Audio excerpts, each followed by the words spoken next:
out of them, I said, I don't know how many boxes we bought. I know. Well, and every year I have a couple of the girls come into the office here with a wagon full of them, and they come over here and they go over to the police side, and I think maybe even they stop by the fire station, and they come and you know. They have sheets like at City Hall and in our lunch area. They have sheets out there. People, you know. I want to say they start selling like that towards the end of the day. It just seems like I run into people when I say, "Oh, but we have and then all of a sudden it's like they start showing. Yeah, you start signing up for one pay. Right after the first of the year. Yeah. It's just terrible. It's like, Hi there. get some more chairs. I had.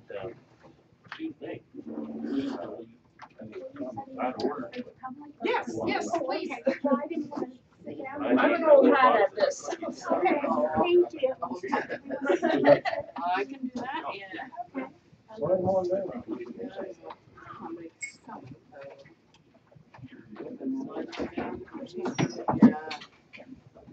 Yeah, I was serious. I wanted a couple more boxes. Hey, Dave, how you doing? Latest on roll. Ward. I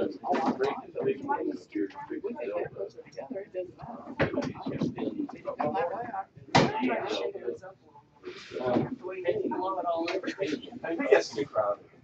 Too big of a crowd. David. No shit. You need anything, but he was, I'm gonna get you in trouble.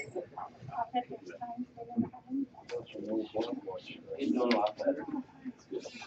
We know about Cletus and Brian. I mean, seats down there. There's some seats down there. Yeah. Well, we had the special committee or council meeting this 525, but we got enough to run it, so as long as everyone's in agreement. How are you tonight? You got the ordinance on that? I got everything. Lynn's not gonna be here, so I'm gonna do everything. That's legit. Is that legit? Read it. Oh, the law director says it's okay. Point Chief Huggins as acting clerk. You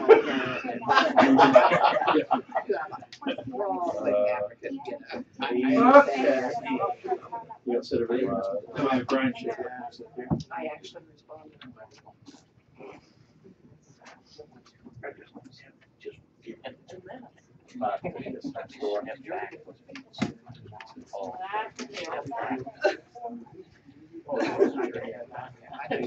He told me she stood up and talked and all that stuff, so I didn't even know what the paper said.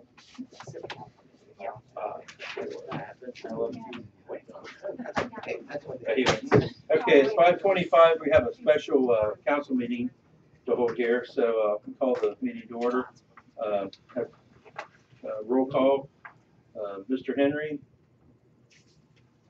Johnson here, Kelly here, Morrow here, Cole Here. Grable here, Heffley here. Okay, we got 5, so we got a quorum. The only item of business is the ordinance 30/2012, and it's an ordinance consolidating 2 bond issues of the city of Heath, Ohio, and declaring an emergency. Do I have a motion? So moved. Second. You want to make a motion to suspend the rules for, I guess, on that? I'll make that. Okay.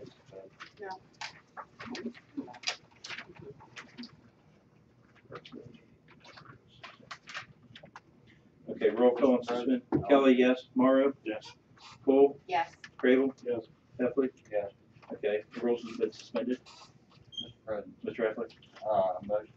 motion that we adopt the ordinance 30/2012. Okay, have a motion, a second, any discussion? Just for the audience members to know, this ordinance was supposed to be taken care of at our last meeting, but it got paperclipped to another piece of paper or something, and we didn't see it, so we had to have a special meeting to take care of it and stuff, so that's why we're doing that tonight. Any other discussion? Just to remind council the reason for it, which is we are refinancing, in essence, existing debt that we have on when State Route 79 was widened here on the southern end. And also, we are going to incorporate into that transaction money which will in part pay for the Franklin Avenue water line and the Licking View booster station. If we were to do those as separate cases, we would have to get separate bond ratings from Moody's, and that costs at least $10,000 per. And so rather than have to go through two of those, we incorporate this under one transaction. We have one ratings, which the interview for that took place last week, and we save at least $10,000 on not having to go through that process again. So that's the reason for it. Any other discussion? If not, we'll have roll call. Mr. Henry? Yes. Mr. Kelly, yes. Mr. Morrow? Yes. Mrs. Cole? Yes. Mr. Crable? Yes. Mr. Effler? Yes. Okay, ordinance 30-2012 has been adopted. That's the only business. Do I have a motion to adjourn? So moved. Mr. Crable made the motion and Mr. Morrow second. Okay. All in favor, say aye. Aye. You are adjourned. We'll get to you for a minute. And also for the audience members, my left ear is completely like clogged up. I can't hear a thing. So if I start talking loud or short, I can't. This right ear is only about half or something. So if you're talking over here, I'm not hearing this away. So it's completely shot. What? I said I tell my wife that all the time. It doesn't work.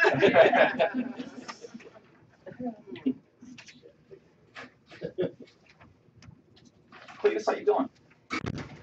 Pretty good. I can't hear either. Wow. He's putting these batteries in. Okay. Should have brought our bullhorns tonight. Hey, Brian. How are you? Really? My wife had a moth fly in her ear one time. She had to go to the emergency room, and the doctor moved his mouth, pretending to talk. Oh, Yeah, we already have. Didn't make a sound. yeah. Really? Well, I guess I'll be standing. Hey, Chief. Oh, Mayor, that's the ordinance. Oh. Yeah, that's Mayor and council, this is Lieutenant Steve Slaughter from Florida. He's just arrived from Florida. He's one of the CALEA assessors, and boy, he's going to start off with me with this crowd. So let me find us a couple of chairs, LT. And What part of Florida? It's called Largo. It's just outside of Tampa. We're on the Gulf side of Tampa. Just want to say it's a pleasure to be here. It's really nice to drive around. we'll come down there. How's that? Very nice place. Right. You want to scoot I'm that gonna way a hold little bit? fly on the walls. Lieutenant, we're going to Okay. meander around this way.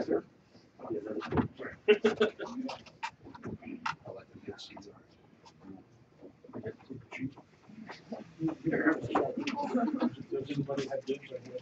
Are you going to sit back over here, Mark?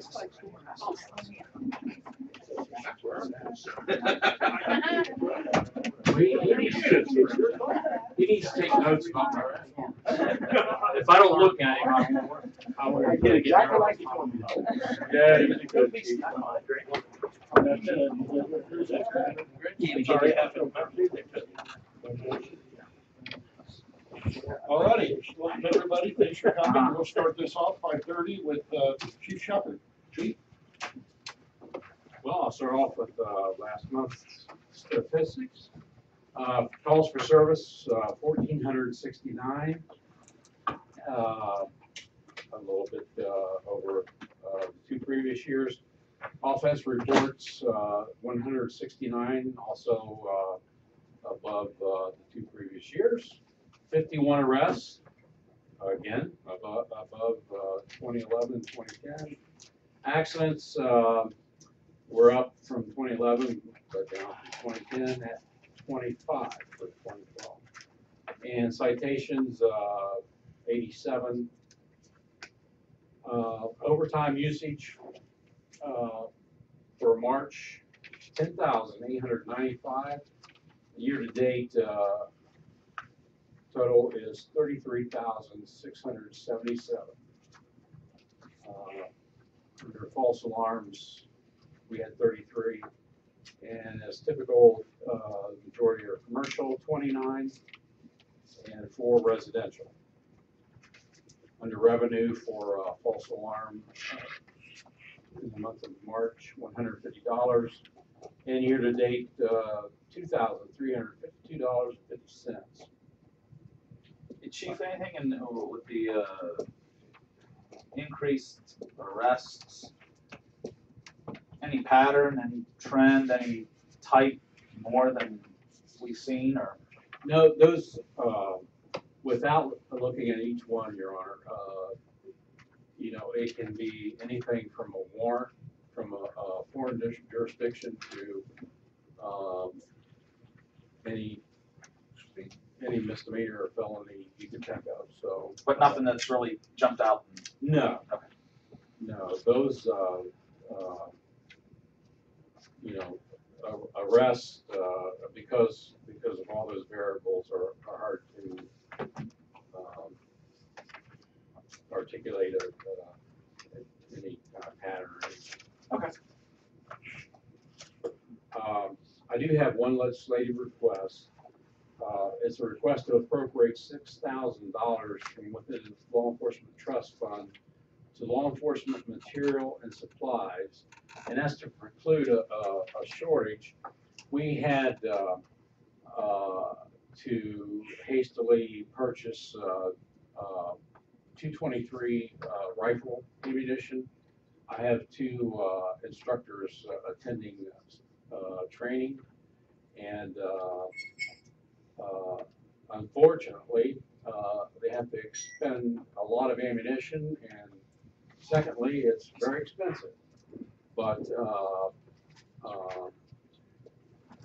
that is from where we draw for that particular account. I want to move that money to for ammunition. That's command trust fund for the Yes, what we want to do is move it to law enforcement material and supplies, and that at least a portion of it does come from, oh, I should say through the law enforcement trust fund.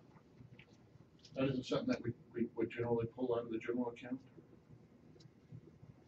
Or could, Yeah. maybe should. Well, So, is that the Law Enforcement Trust Fund, does it enable transfers like this into other funds? well, I had to give you a little history. When within my first year here, I met with the law director and the mayor, and told them of my concern of how the trust fund was utilized.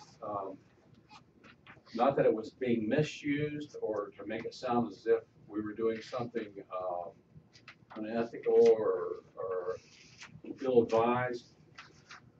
We use it almost like a checking account. We tend to borrow from it, for lack of a better term. The money's always reestablished. For example, through impound fees and the like, because those go to the trust fund.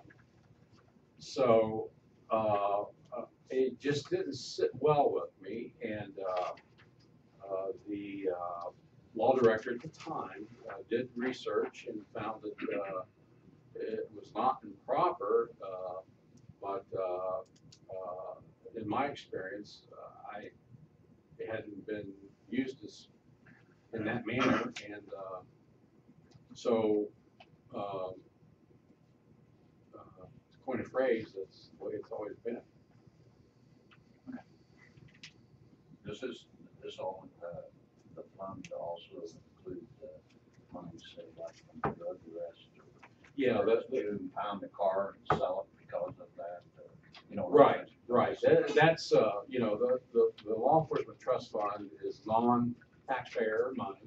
It's money that basically the proceeds of criminal activity, and again, it's either creative financing or we're just, as I suggested, using it as a checkbook, but at least we're not overdrawing it.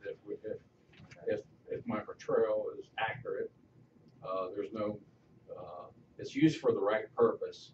It's just the manner about which we go about doing so. Yeah, it's, I keep my eye, that's my favorite, revenue stream, so. I was working that. Yeah, yeah. Okay. So, oh, you need the, paper.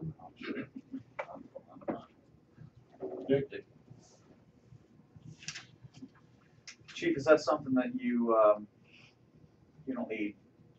If it's brought up to, in the council meeting next week and read as an ordinance for the first time, do you need, or are you requesting that the second be waived? Is there any need for that at all, or can it go through the two readings? No, it was a sizable enough purchase that we won't make it till the end of the year, or probably even close. Okay, So, but there's no reason to have the money in next week. correct. We can have a second reading and that's fine. Yes, correct. Okay, all right. It's not on the agenda, but we've had discussion about the impound lot and moving it. But before I went any further, I wanted to share with you that I found a kind of building that I thought would be appropriate, thinking of it as a long-term solution, long-term investment. I got a quote from a company called Steelmaster. They provide the military with many of their steel buildings, and it looks the one I selected for a quote. If you're familiar with a Kwanzaa hut, that's the style. It's no thing of beauty, but it structurally is. They last a long time. I'm sure that's why the military buys them. How wide is that, Chief? Uh, Not long-wise, I'm talking, yeah, the width of it. Remember we talked about perhaps from time to time needing to put a car in there. Oh, if it's yeah, evidence. well, yeah, my idea is to be able to, have a main entrance, and an overhead door large enough to get a wrecker inside, because, in, certain instances, if we file for forfeiture of a vehicle, we have, ultimate responsibility for the care of that car, and, even in the closed impound lot, if there's a nick or scratch on it and we have to return it, we have to pay for it. Whereas if we impound the car out of routine business, we're not responsible for any damage or loss. So we have to give extra care to those cars that we apply for civil forfeiture. And so there would, we would need capacity to store maybe 1 to 3 cars. It's not like we do this on a regular basis, but I often talk about our lack of storage in general, and but the most pressing matter is that our property room is filled to the brim, and we use the barn to the rear for some excess storage, but it's not climate controlled, and it's not critter free. A building like this can be sectioned off. Matter of fact, the one I got a quote on has a loft, a second story loft that could be isolated as evidence only and climate control. And also, the quote includes an additional overhead door so that you can turn into the impound lot from within the building. You could enter the building from the front, and then there would be another door where you would be inside the secure fenced area. So there'd be a door in the back. Be a door in the center. The mezzanine or loft, as it's called, would begin at the middle of the building. The idea is that if you run it through the full building, overhead, you lose some overhead room. But in an evidence room setting, as long as the officer had enough headroom, that's all that's the concern. But While we're on the subject of this moving the impound lot, has anybody checked into the Verizon contract, or what is? yeah, well, I know where the boundary lines are. The question last time was, could we run a fence to and abut their fence, thus saving us one side of the fence. When I tell you the price of this building, it probably seemed very negligent. And long story short, I need you folks to tell me if I need to look for another building or reduce the size. The quote is for $75,000. How big a building is it? It's 40 foot wide and 80 foot long. If you can picture the parking lot behind the police station, at the very edge of the pavement,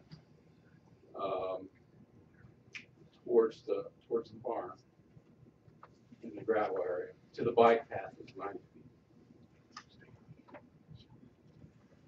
You get more than one bid, one No. choice, one. No, because actually I had no idea how expensive these buildings might be, so I stopped after I got the quote. So I thought I'd just wait another week and ask you folks if I'm barking up the wrong tree. Obviously, we want something that will last and be effective for multiple years. Did you mention, is this climate control, is there a sprinkler system in this building? There is nothing. That's just. That's just That's the metal, Building? and to have it installed? 75 grand? Yes. Yeah. No. So it's just the metal. It's the building. You keep searching. No. You can get the Amish to come in and build you a dang little nice pole barn. Well, A lot less than that. Wow. I did look at 64 metals, but everything they have is for agricultural purposes, and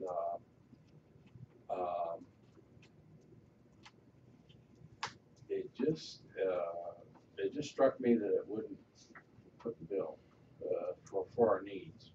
I probably haven't done a very good job of explaining,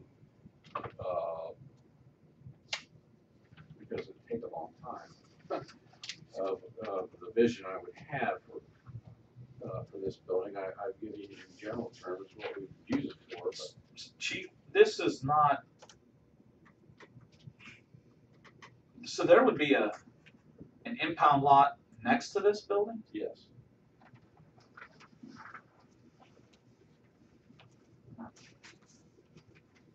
Yeah, good for vision. Yeah. I'm looking 20 years down the road. I can understand perhaps maybe the federal government just doesn't bat an eye at something like this. I know when we discussed this, we didn't discuss a budget or a threshold. And again, I had no idea that an all-steel building would. Would it also replace the garage that we have up here, or just the barn? Just the barn. Good question. Can I throw out a suggestion? Oh, sure. Mr. Morrow can probably look out the window and see Clary Buildings. It's in Luke Claggett's building. They built that building, and that's what they do. They would work with you, and I think they would come in better than that. Well, I mean, it would tend to be more of a commercial building, not a Quonset hut probably, because I don't know that they do Quonset huts. well, it wouldn't necessarily need to be.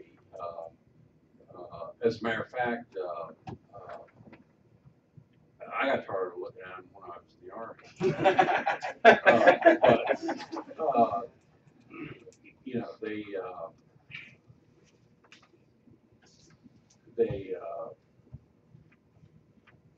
are built to military specifications and well constructed.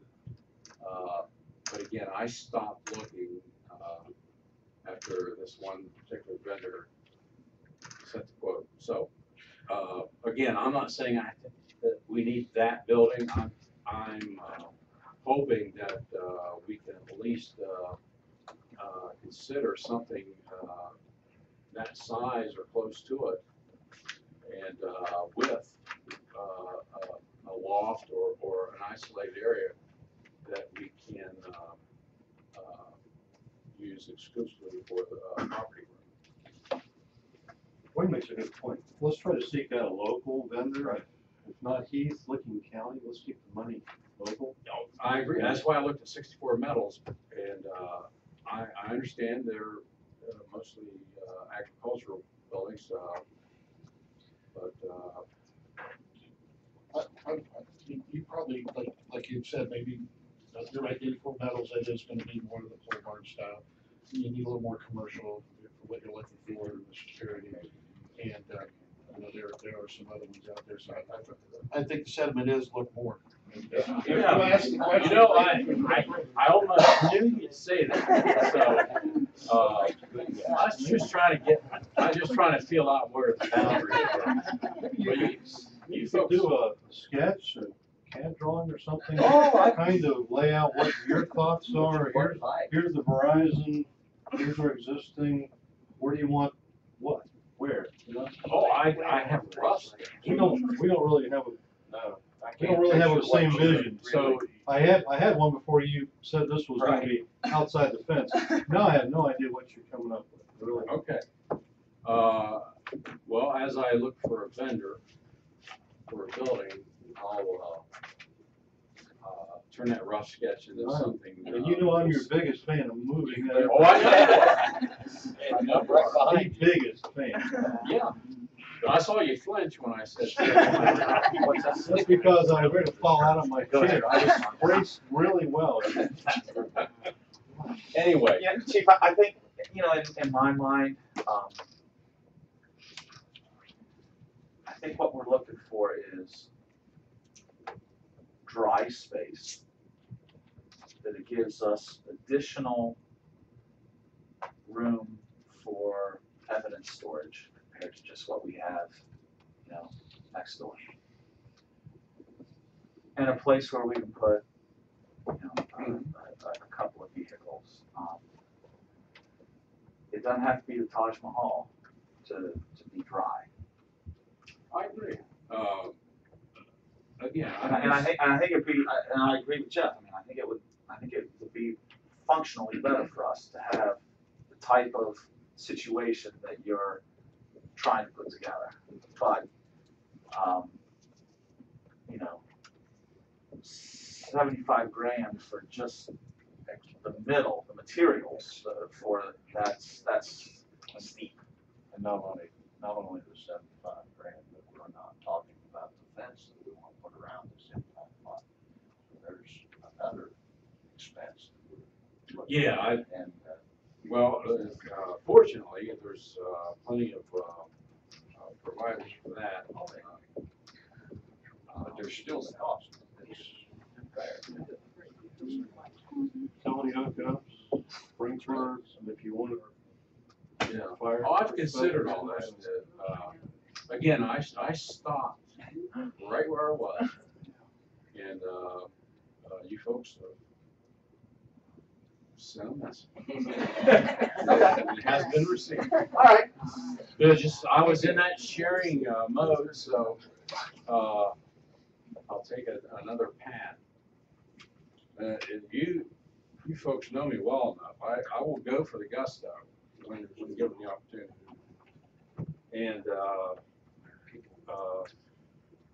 And the last thing is the Southgate. We were having a discussion tonight about reported vandalism and such in the Southgate area. I know there's folks here that would like to speak to that topic. If I may, I just want to share with you that when this was brought up at the council meeting,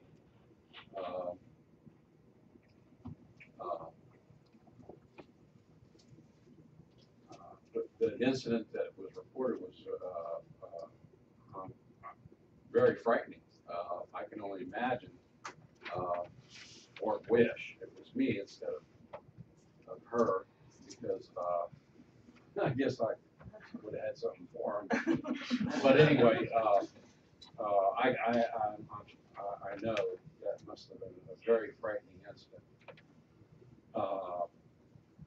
So it brought attention and concern, but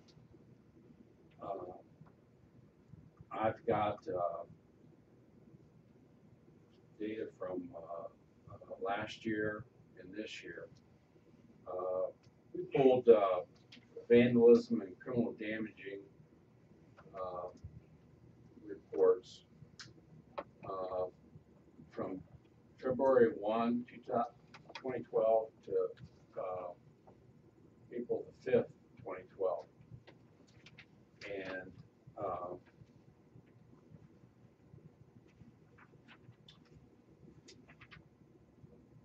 there's 38 reports of vandalism or criminal damaging. Same time frame in 2011, there were 40. So there were 2 more last year than there were this year. What's the geographical area that you're This talking about? is the Southgate subdivision. Okay, so as a whole. So north of 79, east of 30th, Yeah. that whole area? Yes. Okay. In 2011, there were 40. Now, these are specifically vandalism. When I had the lieutenant do the query through our database, I told him to use criminal damaging and vandalism.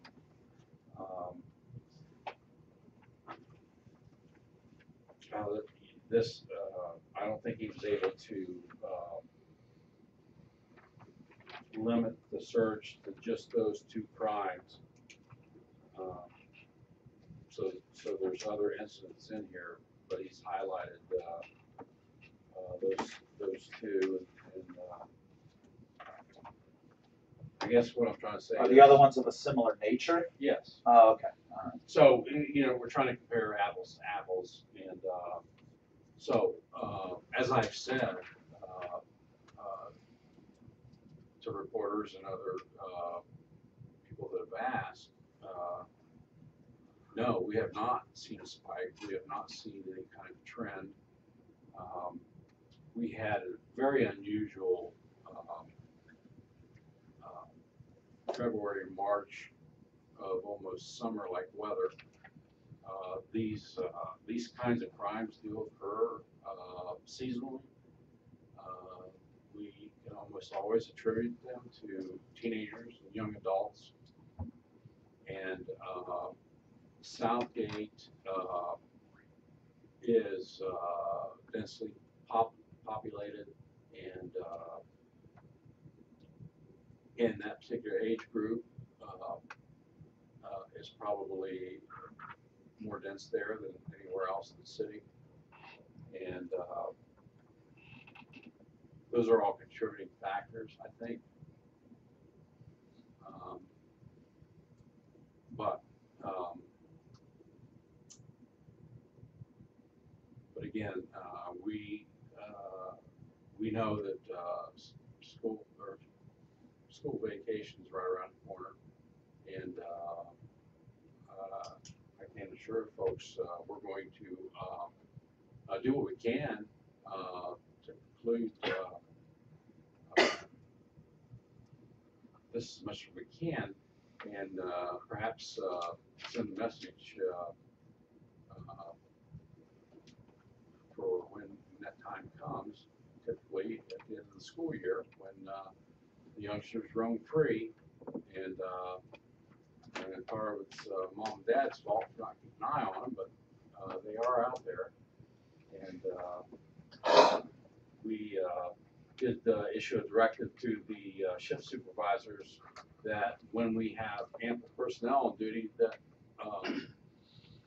they are assigned to patrol Southgate until further notice.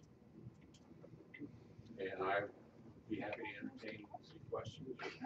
Of the 38 incidents, higher concentration around Andover, Partridge, Custer, than other parts of Southgate? Yeah. Or not?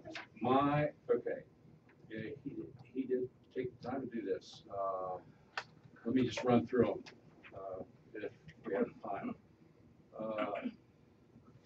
I'm looking right now at 2011 for that time period I spoke of. Field Point, South 30th, Harris, South 30th,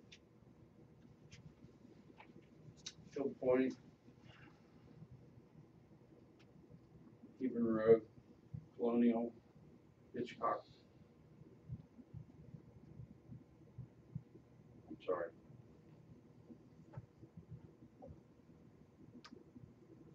Hitchcock, yeah.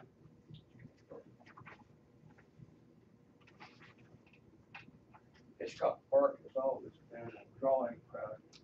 And the last time we had weapons fire there, Chet was out of town and I closed it, and I think that stopped it. And I think if we have to. Mayor Geller had the basketball hoops removed from that facility at that time. Yeah. That would be my recommendation. Take Hitchcock Park off the map. Because that draws in outside creates problem for the locals. They pull in the locals. Yeah, Cletus, I'd hate to run up the white flag like that. Huh? I said I would hate to run up the white flag like that. Why punish the innocent ones that do want some recreational Yes. space? You know? Since you're talking about Hitchcock Park, let me mention this.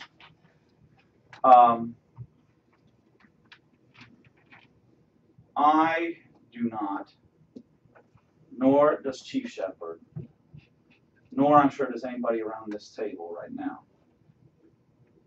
think that this problem is limited to only a certain socioeconomic group, a certain residential status, or any other kind of economic demographic that you want to tie to it. I think there are many people who are renting apartments in the Heathwood Village area who are good people and are law-abiding people and make sure that their kids are too. I am sure that there are people who live in the housing addition north of the Heathwood area and east of the Heathwood area who don't always know where their kids are at 10:30 at night on a Saturday. So I think we would be wrong just to pin all this on those individuals who live in Heathwood. I think that the problem's probably broader than that, and we would be really doing this discussion a disservice to focus on only one segment of the population of our city. But I think there is an element within that neighborhood who does cause part of the problems that we're focusing on. Ever since you came last week to the council meeting and shared your experience with us, and I appreciate you doing so, because I think it helped to shine a spotlight. You know, every once in a while you need a spotlight, and I think that helped to shine a spotlight on the situation. You know, I've been thinking since then of how to try to improve the situation given the resources that we have available. I went over to Heathwood Village earlier today, and I met with the manager there. Because it was such short notice, they were unable to attend this evening. But Chief Shepherd and I are planning on meeting with their management later this week to discuss the situation and explore ways that we can try to improve, at least within that immediate area.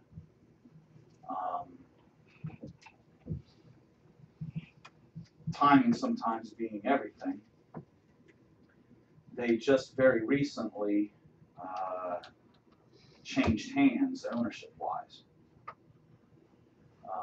So we may be, you know, blessed with an opportunity here that we may not have otherwise had under ownership that, you know, was there for a long time. So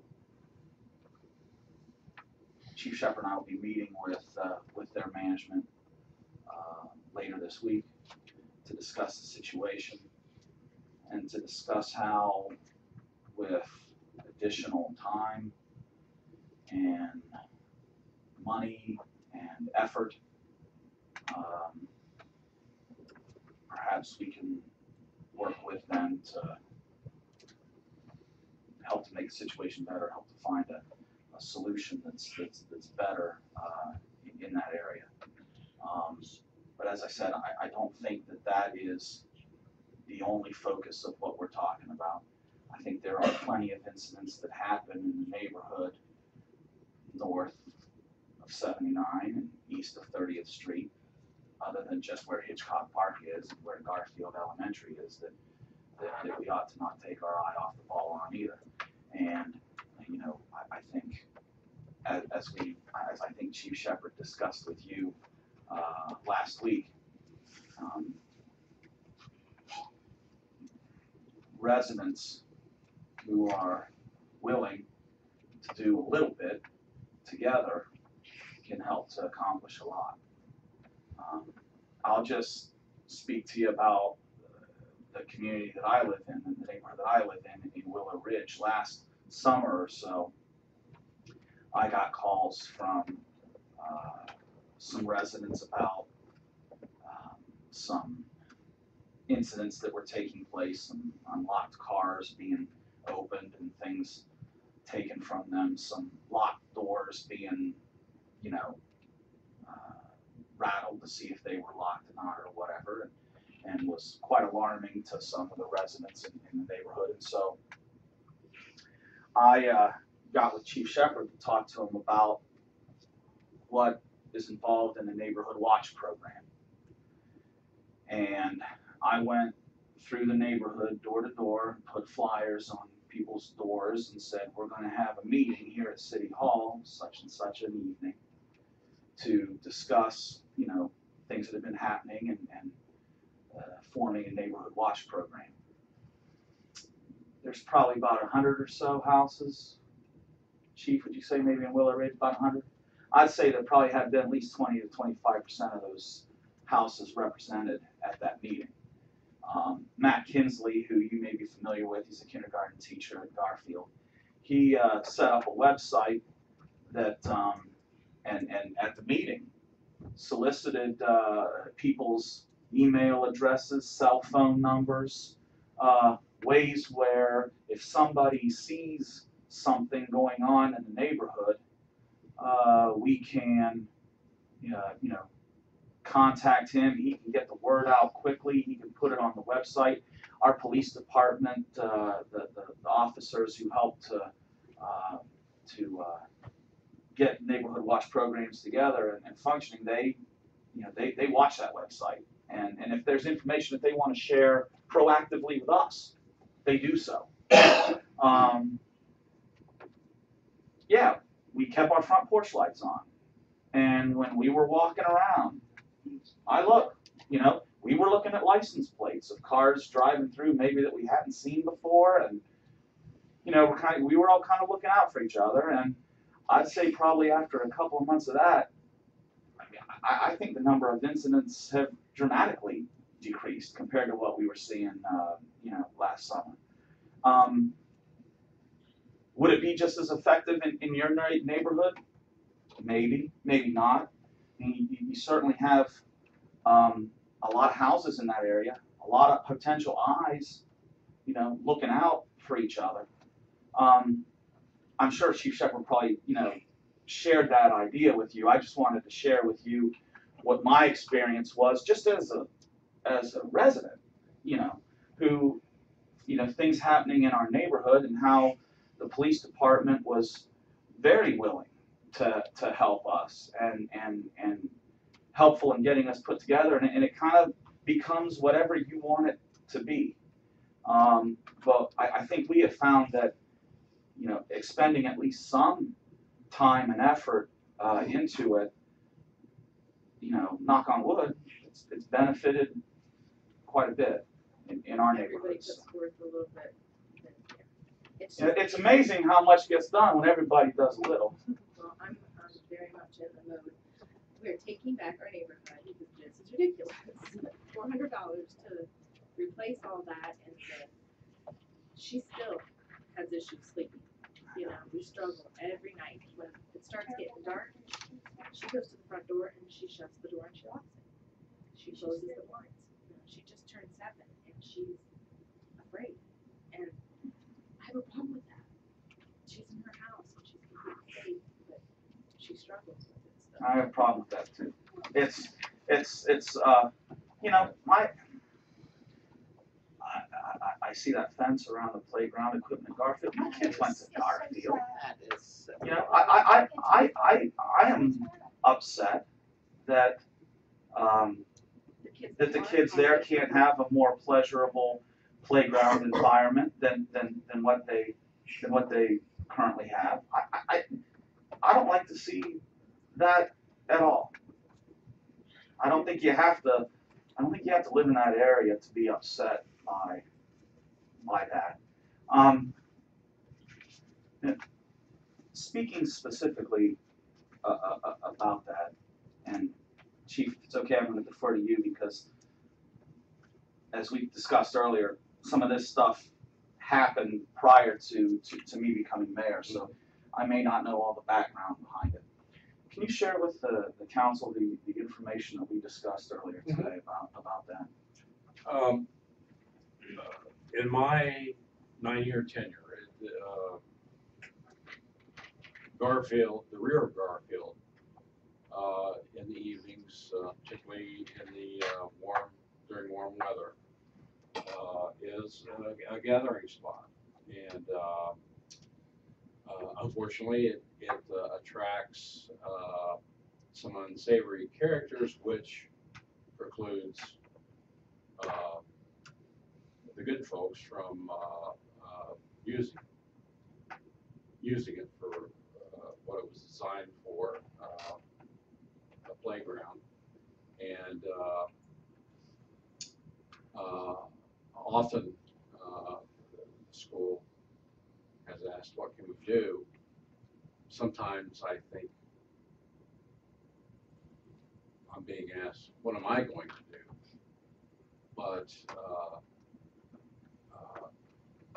one thing that our police department, and particularly in this county, we've always been on the leading edge of technology.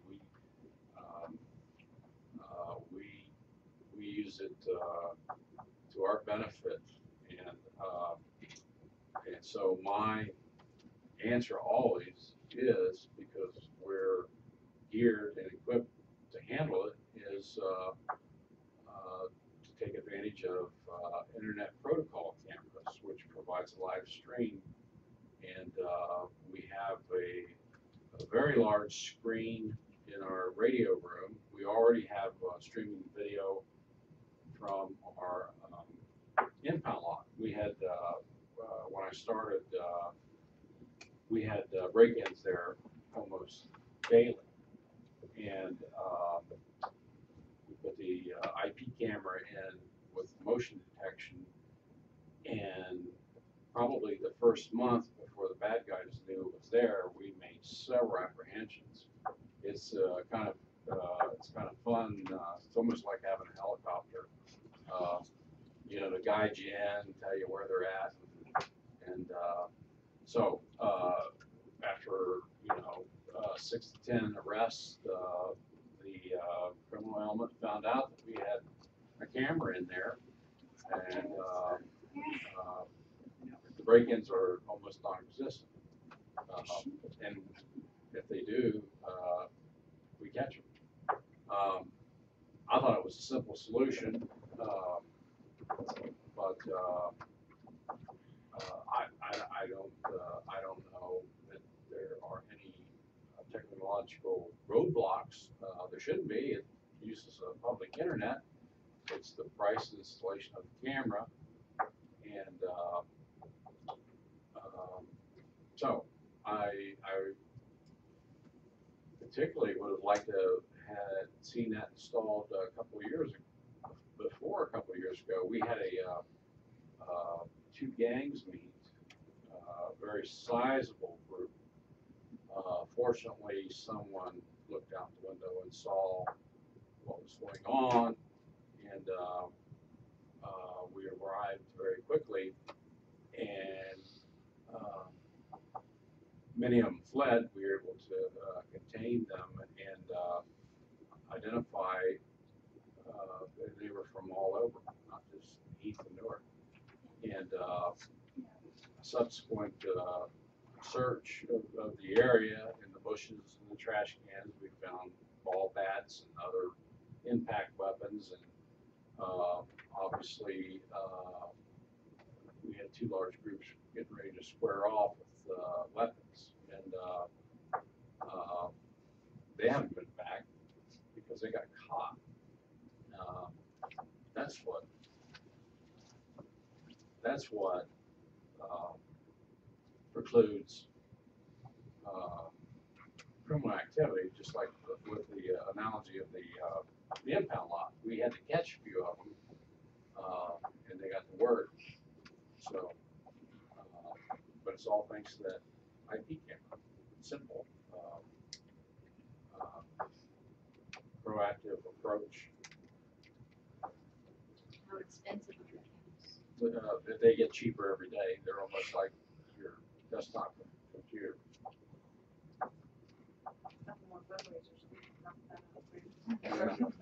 But you know, the school, the back of the school, it backs up to South Gate, and of course, the apartment complex. And, you know, the mayor's probably be more careful with his words than I am. I'm always getting in trouble with some of the things I say, but we do have some very unsavory characters that live there. And,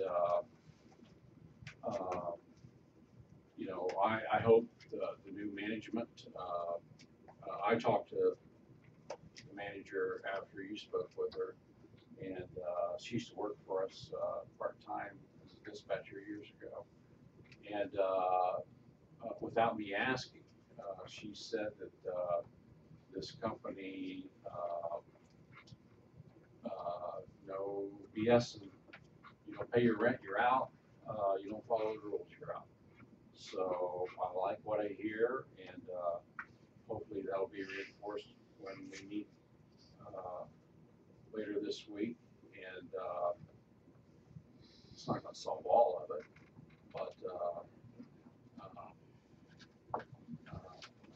but anyway, that's the problem we have there at the school. It's, we've got it's isolated from the roadway, and it became the place to go. We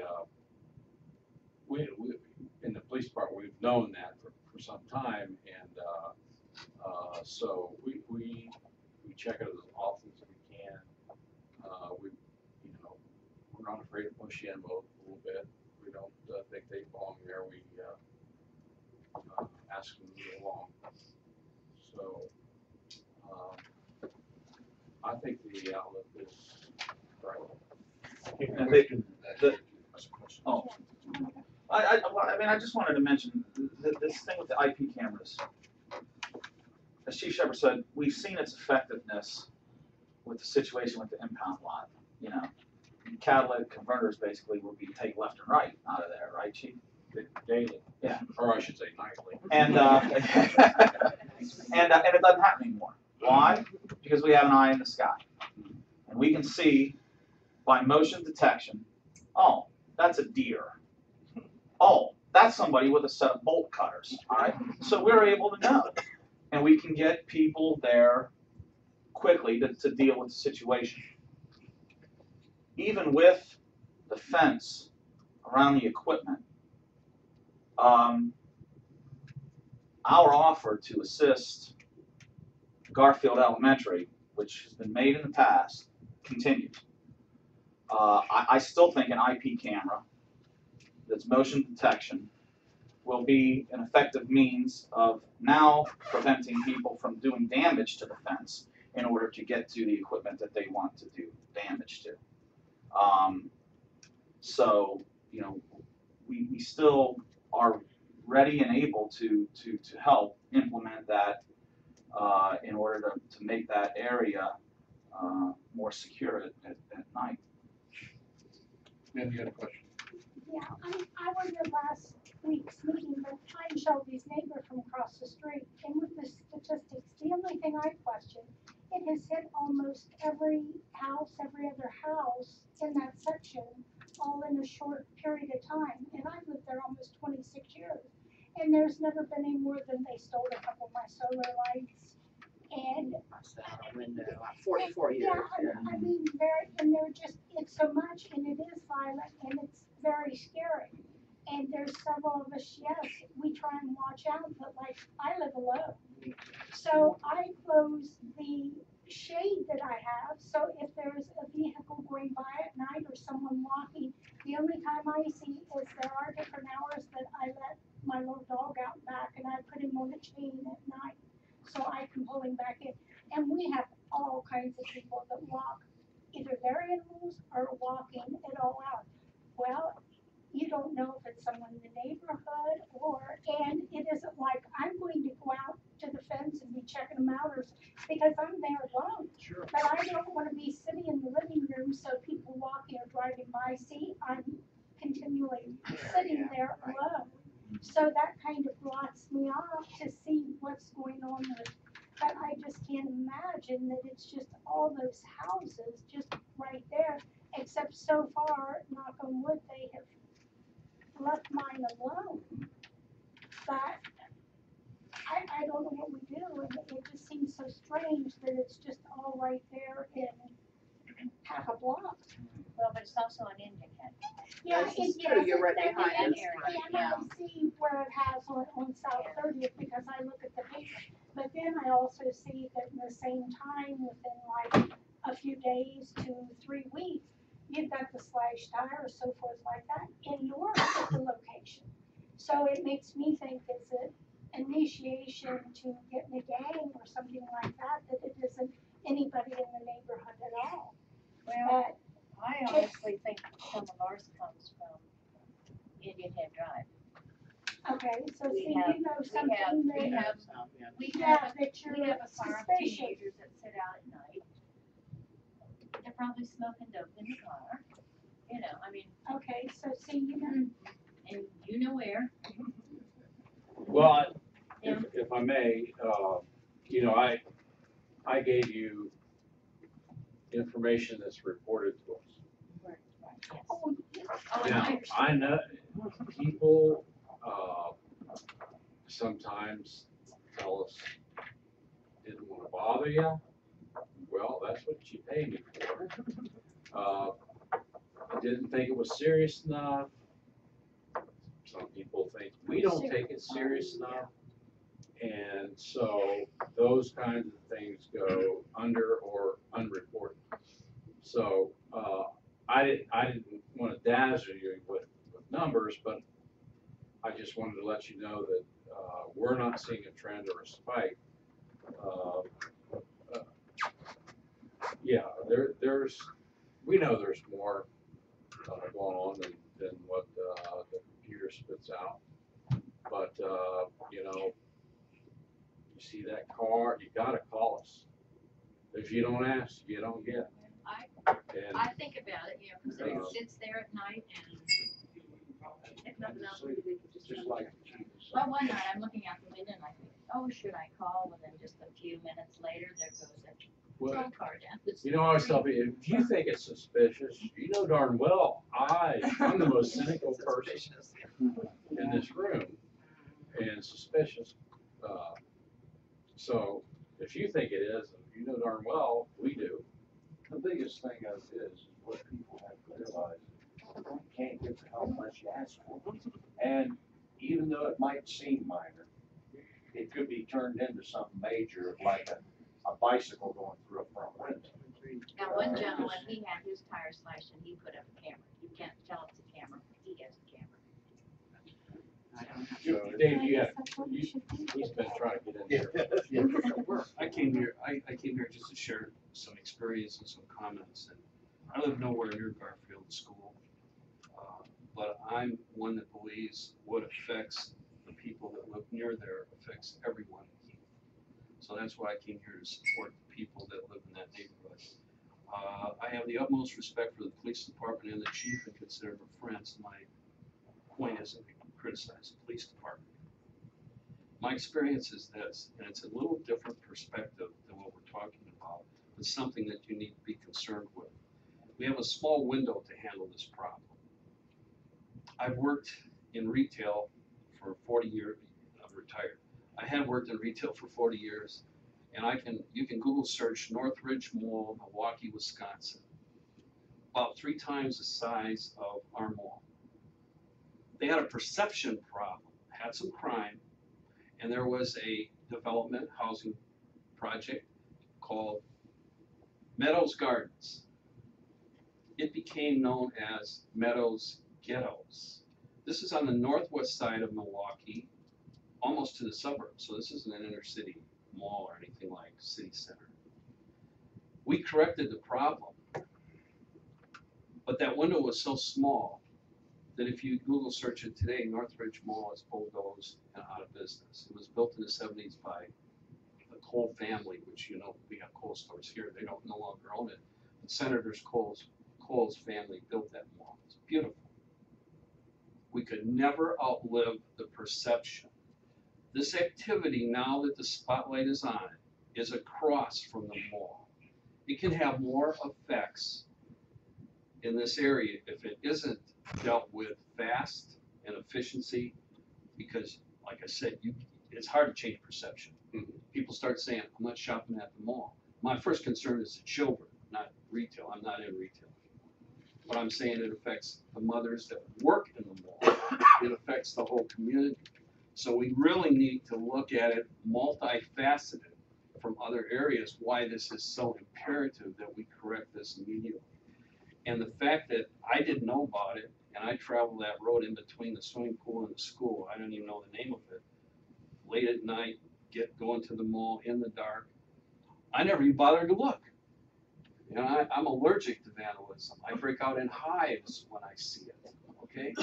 And I could have been an eye in the sky or commented if I saw something suspicious. And being in retail with stores with 27 cameras, I know what suspicious looks like. Okay. So I only offer that, just two things. Offer it as support to the people that are doing so much. And I think it was a travesty that they had to raise the money to put up the fence. I know people that have told me as recently as today, had we known that, we could have given some money to that cause. But we didn't know it. So you can't hide things. And I'm not insinuating that this was any way to hide it. But it didn't, it's been going on for years. It's going to get worse, is my prediction, as the summer moves on.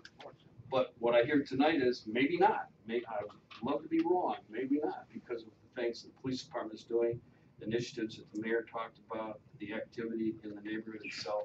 I think it may make me wrong. But again, remember that word perception and what it means to this community. Because I've seen it. It made me sick when we bulldozed the mall. I'm talking, you know, Polaris size. That's what I'm talking about. Okay. So anybody wants to Google search Northridge Mall, Milwaukee, Wisconsin, I've seen it firsthand. I would just like to say that I commend the people, the parents at Garfield for raising the money to erect that fence, but I also would like to say that I think that maybe that fence might be a challenge. I think maybe cameras would have been a better way to go.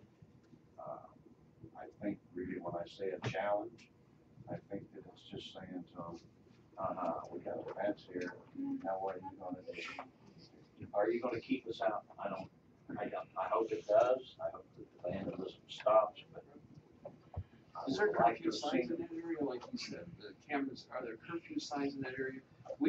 I've moved bus stops in malls because they would congregate at a certain area and all the older customers that took the bus wouldn't come because they had to walk through a line of people. So we moved bus stops, we put up, you can't be in a mall after a certain time without your parent. I don't know if there 100 different ways, so I don't know. I don't know if there's specific curfew signs posted up there. Nothing that's ever caught my eye, Dave. You know, if my kids, all my kids are older, I don't have any at home, but if they were 16, 18 and they're hanging out at the park at 10 o'clock, what the hell for would be my first answer. And if there's a sign that says no one in this park at a certain age, whatever is correct, after a certain time, and you see my kid in the park, you better bust them. You can't read. So we had a discussion along that lines earlier today. We had the parks director as part of the conversation, and put up the park closes at dusk or dark or whatever the hour was.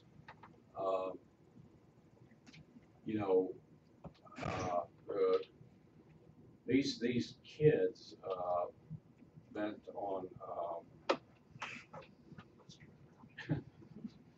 destroying property or just making your day miserable. They have no respect for others' property, and they don't have respect for the police, and they know darn well that it's not posted, at the park, so all I can do is chase them off, or, really it's public property. If we don't, either have an ordinance or, and even better to post it, and they know that then it becomes an arrestable offense. So, we were talking about the school. I don't know, I've never seen, a school district, post that their campus or their grounds were closing. So I don't know if there's. Do we still have, I forgot to ask you earlier, I know you said in the article or somewhere I read, someone's comment was that you see the police car, of course, I'm in the bushes when I see the car. Okay. But do we, I thought, could be wrong, we had some bike patrols on bike trails or anything. Do we still have anything like that available to us? Pretty hard to, you can sneak up on a bike, but. Yeah. Well, I know we don't have 100 officers on. right. Yeah, and I don't like to use that as an excuse, manpower, but, when I started, I had 21, now I have 18. And our calls for service go up about 1,000 per year. It would help.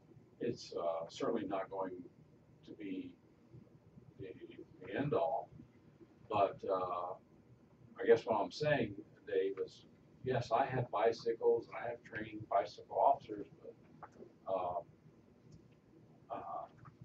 I have to keep them in cruisers so they can respond quickly to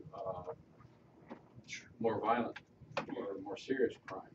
A bicycle officer, unless he's in the immediate area, is of no value or no help if we have a serious car crash,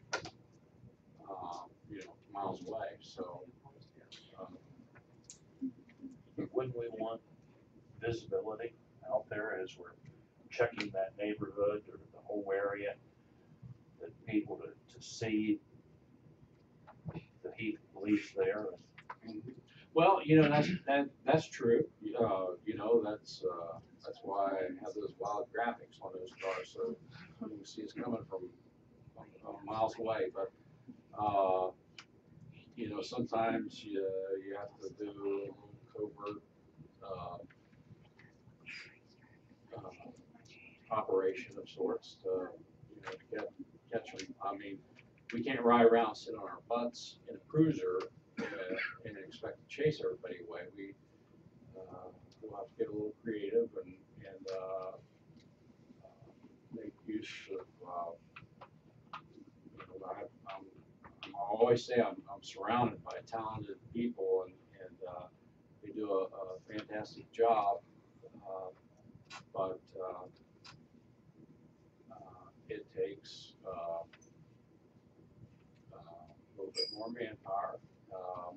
We're going to try to, we do have an overlap with our 10-hour shifts. It creates an overlap, and so on Friday and Saturday between 9 p.m. and 3 a.m. I have the most officers on duty. Unfortunately, they are entitled to time off, and that is when most people want time off. So, and I had that in the back of my mind when we did the scheduling.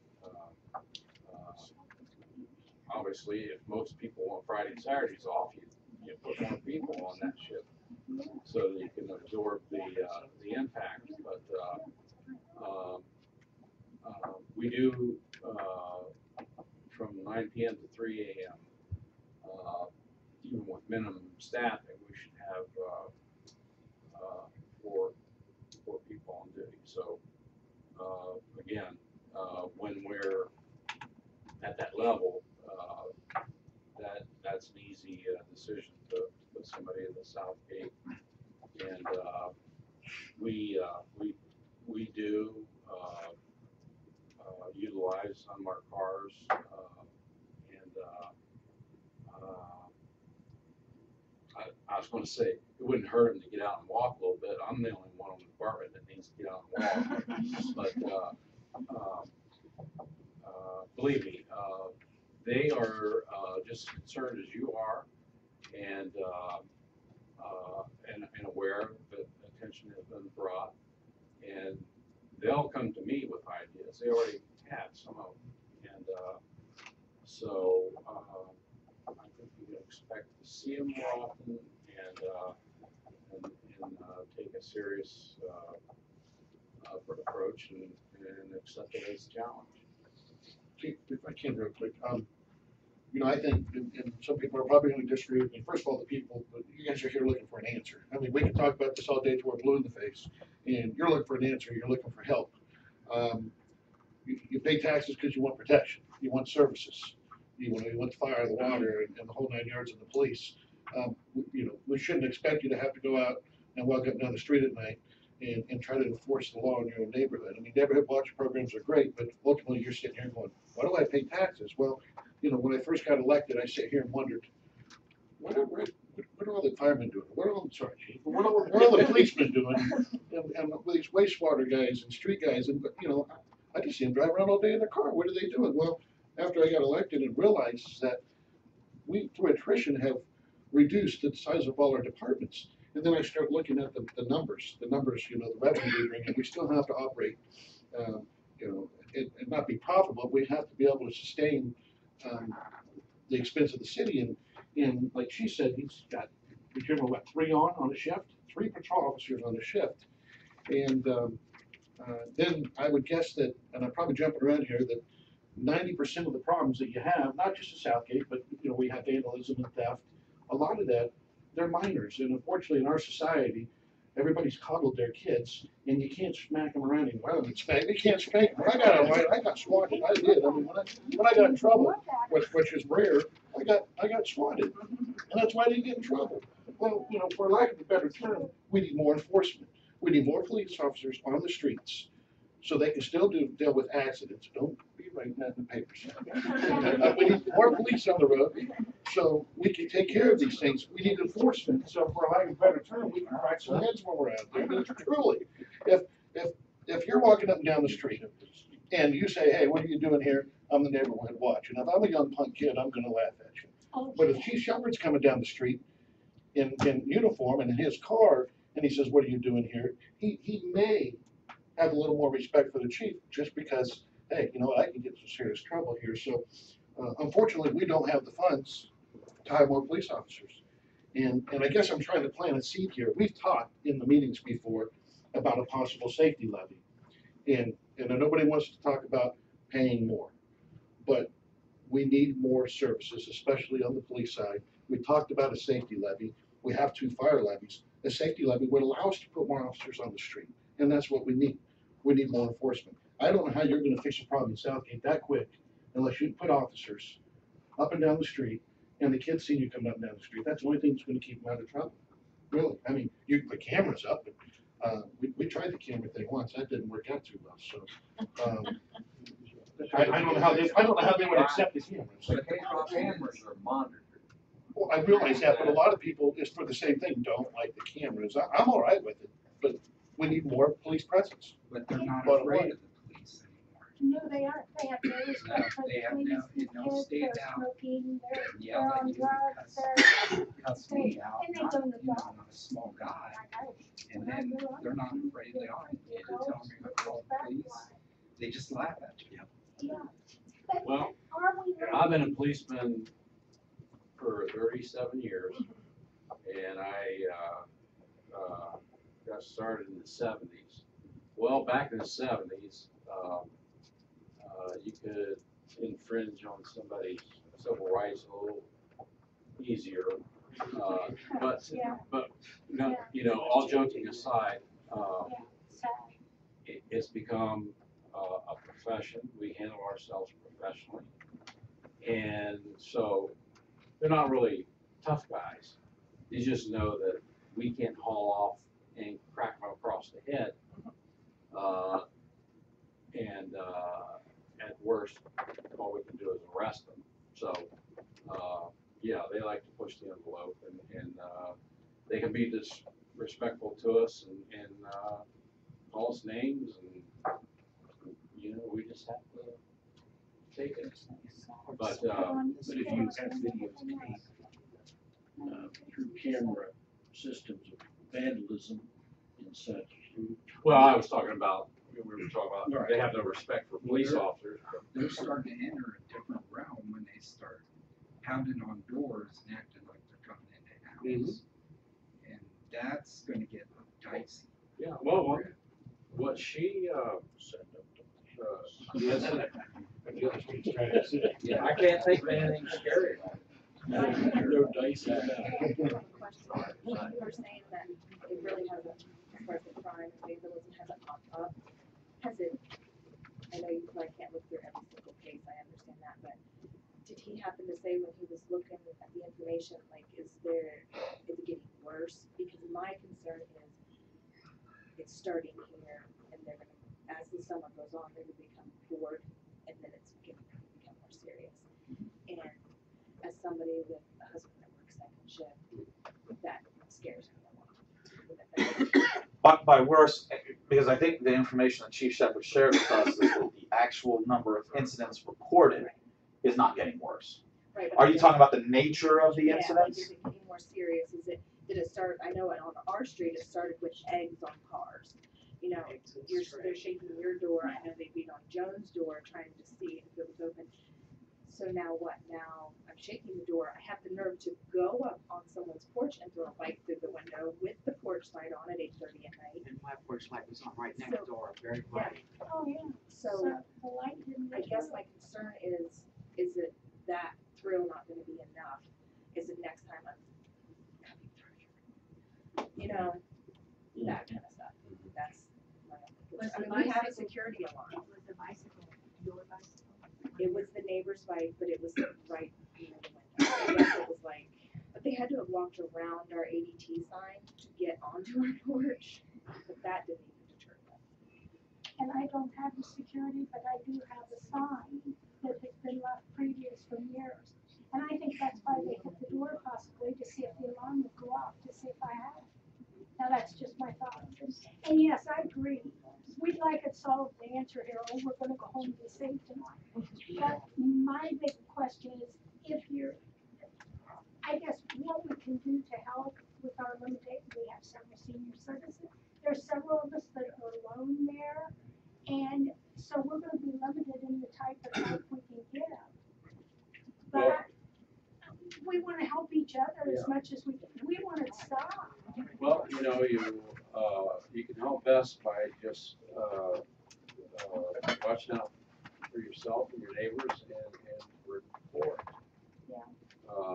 what you see. And folks have to just get away from that thought that they might be bothering us, or we have more important things to do, or that this is little stuff, or that we're inept. I don't know what each individual might think, but again, I know a lot of this goes unreported, and as do many crimes, but particularly misdemeanors. And, if they feel it's they have free reign there, it could escalate. If somebody's knocking at your door, it might be to seek your home, and they have burglary in mind. That's a common MO for burglaries. Knock on the door, and no one answers. They go around to the back and kick the door in. So if we're leaving our lights on, which I thought that was the thing to do to deter and keep, lights would, but at first when I didn't leave lights on, if I heard I flipped the light on so that they would, the light would maybe show them up, or they would know somebody is there. Well, if I'm leaving the light on all the time, then there is what do I flash it up and down? I mean, and I think I small town, but still. And so many people, they would cry wolf, wolf at little things. And then when something major happened, they think, well, you know, it's just a car. So I think that's kind, we don't want to become that.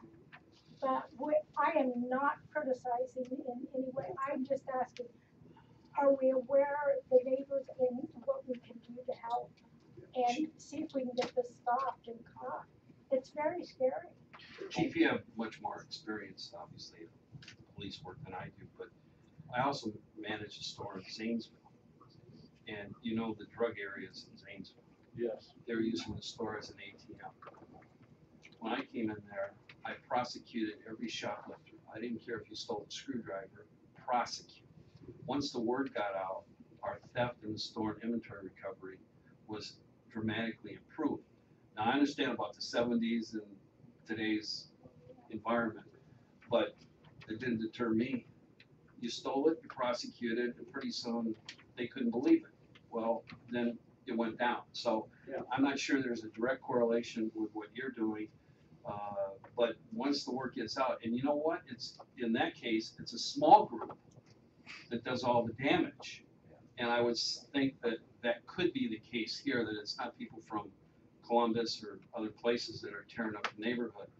But once they get the word out, dang, that son of a gun prosecutes everybody. You can't get away with nothing. See, and I think, Dave, in our neighborhood, that's the dynamic that we started to see take place. Right. Okay, first of all, the city will pay for, well, we've got 2 or 3 or so neighborhood watch signs in our neighborhood, okay? And, you know, what are we talking about here, right? We're talking about punks, all right? We're talking about, you know, kids who probably don't have much else going for them in their lives or whatever, and so they see this as some way of trying to feel tough or act tough or whatever. Well, you know, when I was a kid, I know that there were people that I knew who behaved that way. I mean, this is not necessarily new, but if you're alone and you do something like this and nobody knows about it, that's not very cool. The cool thing is when people know, hey, I did this, or you know, that's, you know, you get a couple of them together and you try to act tough. What happens though on the flip side of that coin is when people see that there's a neighborhood watch program that's in place, when people begin to see, yeah, there's actually people looking at me as I'm slowly driving down the street, or as if I'm, you know, not somebody who not really anybody knows in the neighborhood and haven't seen before, and you know, a minute or two later, a police cruiser comes by. You know, it doesn't take long, just as it doesn't take long for the word to spread, hey, I did some idiotic thing. It also doesn't take long for the word to spread, hey, in this area, these people are paying attention. And what do they look for? They look for the path of least resistance. They don't want to get caught doing this stuff, so they're not going to do it. They're going to do it in an area in which they feel as though they have the least opportunity of getting caught doing it. And so if, you know, any additional measures taken, I would, and Chief, correct me if I'm wrong, any additional measures taken that are both visible and produce even a minimum level of result are going to deter others from doing that kind of behavior in that neighborhood, because why run even the slightest risk here when they're paying attention? I'm going to go try to find some place where nobody's paying attention. You know, where nobody has been working with the police department to implement a program like this, and you know, where they don't see the results of this type of work. You know, that, and that's what I need to exercise. Clearly, I think there are some people in this neighborhood who are willing to step forward and do some, maybe more than others. You know, as you said, what are you going to do? Maybe not as much as somebody else, okay? But like I said, a little can go a long way when everybody's doing a little. I'm willing to help. Like I said, I went through my own neighborhood with flyers and stuck them on doors. I need to exercise. I'll go through your neighborhood and help spread the word about a neighborhood watch meeting. We'll open at the city hall, for whatever night you want. And our police department has and will help facilitate these, implementing these kind of programs so that we can try to do a more effective job of working together. That's part of why I want to have this meeting next week with the management from Heathwood Village. We need them working with us too. Like I said, not everybody, but to some extent, there's an element that's renting properties on their property that are involved in this kind of behavior, and others, some worse than what we're talking about. So I think, they have a stake in this as well, of making sure that there's a safe environment in which their residents can live. And we'll work with them to try to help, make that happen. Not any one thing can be done, I don't think, to help, but like I said, if a little bit is done by a lot of people, then I think a lot can be improved upon. My question is, we're talking kids or older, which are adult, or Like over 18. Oh, that may, yeah. Yeah, that's what I question, and that's what's scarier to me. It's scary with kids, especially if they've been on marijuana or on dope, But if you're talking over 18 in that group, that's what's scarier to me, and I don't think it can be. I question if it should be limited just to teenage kids. If there's any suspicious behavior, we want to know. You know more on the streets and in your that I do on this, but that was in my mind. Now, the people here, have any of you been robbed, or are you just concerned people? Yeah, I missed that, I'm sorry. Are you, have you people been robbed, or are you just concerned people? I've been a victim of four slashed tires and graffiti in my driveway. Yeah. What concerns me is when they start pounding on windows and acting like they're coming in the house. Yeah. And that's what, so we got a little bit of that last summer, and I think that's what I'm talking about. Small, and so when we report something small, are we going to be greeted with, well, kids will be kids? I was. And I don't like that excuse. Well, I don't like it either. And that's what you need to call me. They're getting brazen, they're getting brazen, and with the new age, I guess, and just the little things, they're just going to creep up, and one day maybe we'll have slashed tires. Maybe we'll have our window, a pipe thrown through our window. I've lived in this town, I'm proud to say, for 50 years now. And it broke my heart when I saw the fence go up to the school that I spent all my school years at Garfield. So. No, I wasn't downplaying the fact. I just wanted to know if you were just all concerned, or. Oh, no, very concerned. We've all had something. A couple of us have been victims. Yeah, serious. You spoke to 2 or 3 different things, I think maybe that's, right? I would say leave your porch light on and don't leave a bike on your front porch. My car is not sold all the way up to where it's dark. It's just an object. I'm hesitant to put my patio chairs out there now. Yeah, I almost do. If they can throw it through the front window, I'm scared, yeah. Surely evident they don't know your family. Well, I'm there by myself now, so Right. it's another story. Still. Well, if they find out about it and they find you. Right. Not that we don't deal with it that way, but. Yourself by trying to, like the mayor said, start a block watch. See if you can't go around and talk to other neighbors and say, hey, come to City Hall on such and such a night. We're going to have a meeting. We'll have police there that'll direct us on how to do it. And I'm with the mayor. I'll walk and help put them flyers up too. As the name indicates, block watch, it doesn't have to be the entire subdivision. It needs to be a concentrated and concerted effort of participation, but it doesn't have to be everybody in Southfield. I think there's like at least 3 streets represented here tonight, so even if we just covered our street. Like I said, let's work together and try to get something. Let's get the word out to more of your neighbors. So we'll have a meeting here at City Hall if that's convenient, or we'll have it someplace else.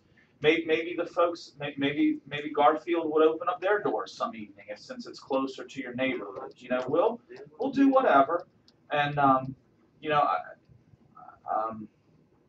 my dad used to always say, if you always do what you've always done, you always get what you've always gotten. And you know, let's try to work together to make the situation better. I think, you know, I think unfortunately, some of the publicity that we've seen of these incidents and the fence going up around the school, I think maybe Chief Shepherd is right in thinking that perhaps maybe people are thinking this is some sort of a new problem. This is not a new problem, and this is not a problem that's related only to the city of Heath. I mean that if that perception is out there, there's plenty of places that have, unfortunately, even more serious problems than what we're dealing with. But perhaps maybe they've had it for longer, and so it doesn't get reported upon. It's not kids breaking in, then it's a deer jumping into So, Bailey has It's the deer. so I think yeah. Well, like I said, we coordinate with them too. If how would you folks, I guess, maybe like to see the city proceed in working with you on this? Do you want me to try to contact Mrs. Bailey, see if we can have a meeting there? Would you rather have a meeting here? If one or two of you want to maybe help spearhead this and coordinate with me, we can actually nail down an evening, put it on the calendar, get some flyers printed up, and start putting you know, feet on the ground and getting the word out. And you know, it'll be as strong as the people who are participating. Mayor Johns, if I may. Sure. You know, I've been with the department for quite a while now.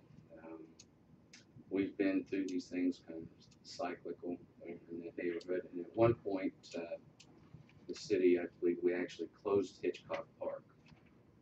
And that may be something we need to, you know, consider when we talk to the Heathwood Village management and, you know, talk about a curfew at dark or whatever it may be, because a lot of those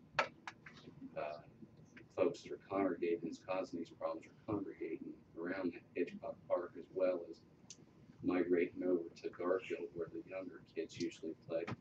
But it's the older kids and some of these young adults that are congregating there that are probably behind some of the mischief that we're seeing. It takes a pretty good sized individual to a bicycle gets the window. So we're talking about some young adults. So if you do get to have that meeting, I just might suggest and bring up the usage of Hitchcock Park and the possibility of curfew, or maybe even closing it altogether if the situation continues. And the poor innocent kids, I suffer because they have no place to go all summer, or when it's still daylight till 8. Well, the situation there is the city we no longer put basketball chains or nets up on the basketball Because they're just We've heard it. You don't have so many times. picnic tables there because they vandalize. It's not the camera, or it's not the sign, it's them getting caught and letting their little network of criminals know. Again, I go back to the impound lot. That worked so quickly, so rapidly. Within a month, we were done. It took all our fun away. But that was good. Yeah. Yeah. Was there any vandalism with cameras? Oh, no. You probably never find that camera. How do you think you chase them out of Garfield and then they'll just migrate towards the housing? Well, perhaps, but smooth camera. I'm curious, has Stevenson seen this? No. Not that I've heard. Emily's, as you know, is a 4th grader. She's been there 2 years. As a parent, I have not heard anything. I was just curious.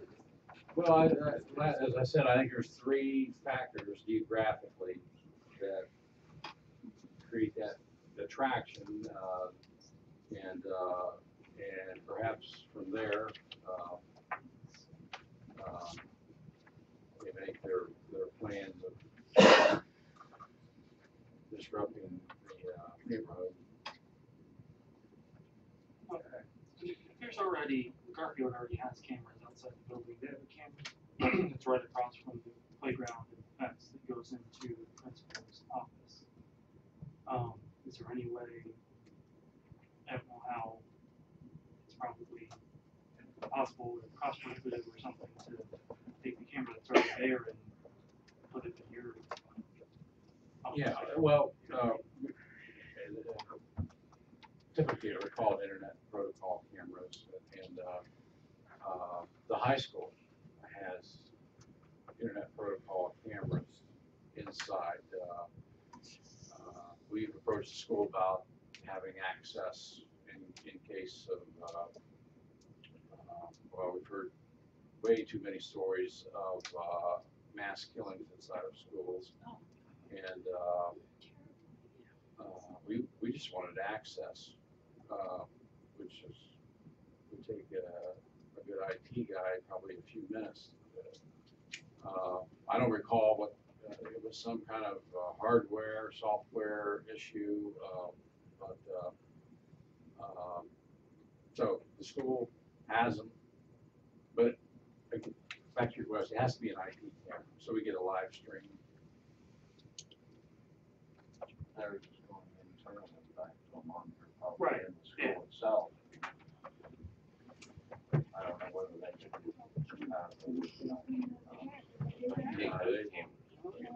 They have to be digital camera, and it won't be that expensive. No. Within $500, you can buy 4 or 5 cameras. They're not that expensive. Yeah. If they've already got the wire in place, it would not take a whole lot to hook it up. So do we do that with our homes? No, I mean, do we start getting cameras? Well, man, like a webcam right up there, looking out your front window, what can it hurt? You can set it up to be motion controlled.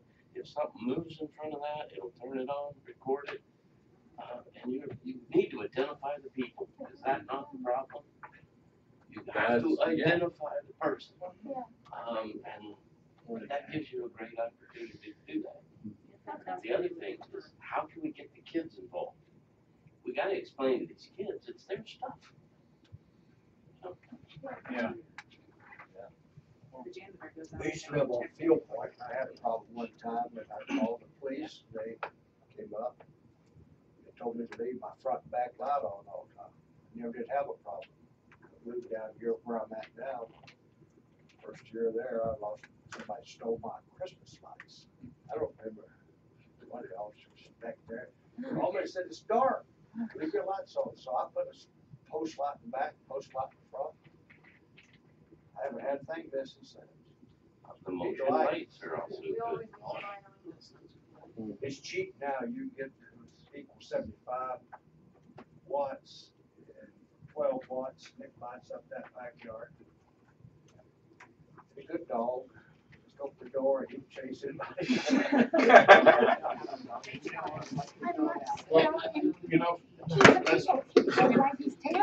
Mayor, you're gonna try to get with these folks and set something up for a future meeting. Like I said, I mean, obviously, we have a group of people here, I think, who are interested in trying to help see something done. Okay. I'm very interested in working with you.